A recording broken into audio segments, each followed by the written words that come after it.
السلام علیکم ناظرین، زندگی بدل کے رکھ دے گا یہ بیان۔ آئیے تقریر مفتی سلمان ازاری کی، آئیے سنتے ہیں۔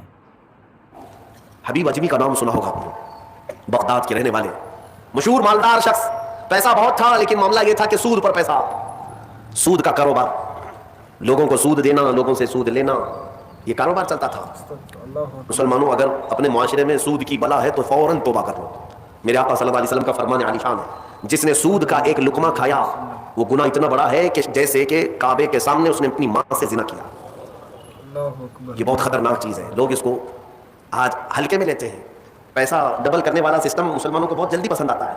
کوئی بھی آ جائے کمپنی، چیٹ فنڈ کمپنیاں صرف مسلمانوں کے محلے میں ہی کامیاب ہوتی ہیں، باقی جگہ نہیں۔ لاکھ روپے دو اور تم گھر میں نواب صاحب بیٹھے رہو، ہر مہینہ 10-10 ہزار آتا رہے، یہ پتہ ہی نہیں کہ کس طرح سے آتا ہے۔ تمہارے گھر میں آنے والا ایک لقمہ بھی تمہاری تحقیق کے بغیر نہیں آنا چاہیے، تم مسلمان ہو۔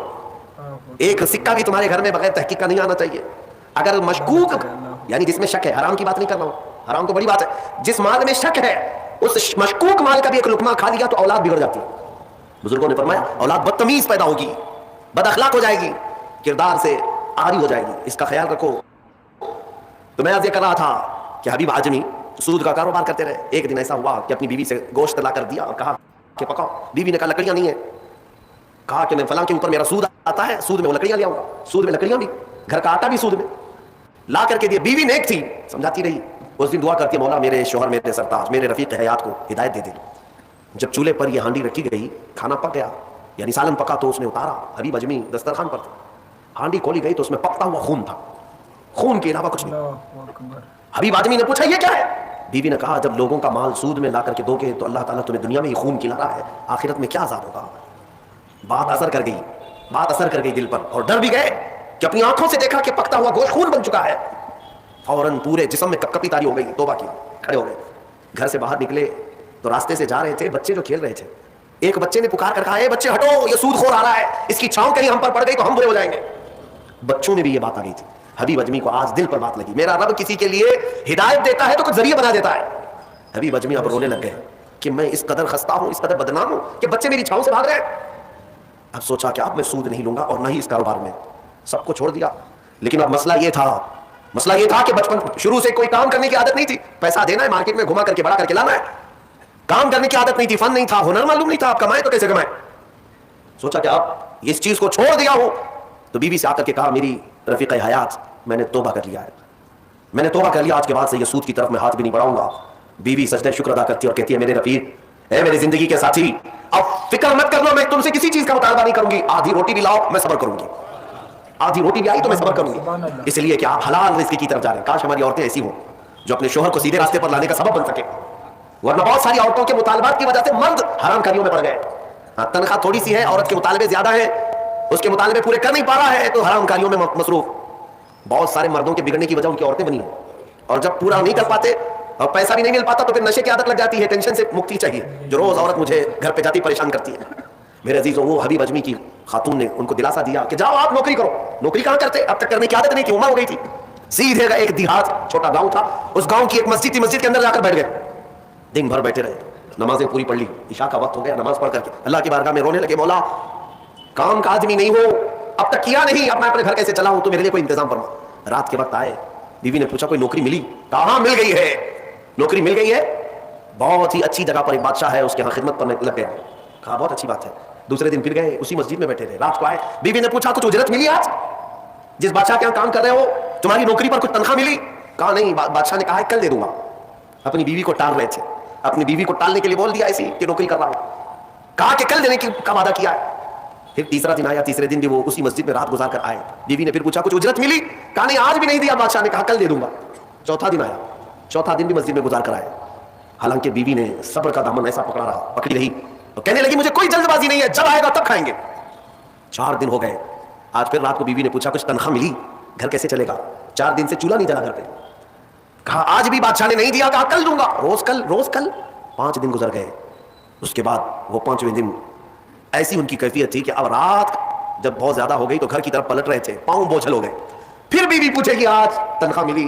روز جھوٹ بول رہا ہوں، مجھے کون تنخواہ دے گا، آج کیا بولوں اپنی بیوی کو، اپنی شریک حیات کو۔ جب وہ واپس پلٹے تو آج رات کو اپنے گھر کے باہر ہی دیکھتے ہیں گھر میں خوب اجالا ہے، گھر میں روشنی ہے،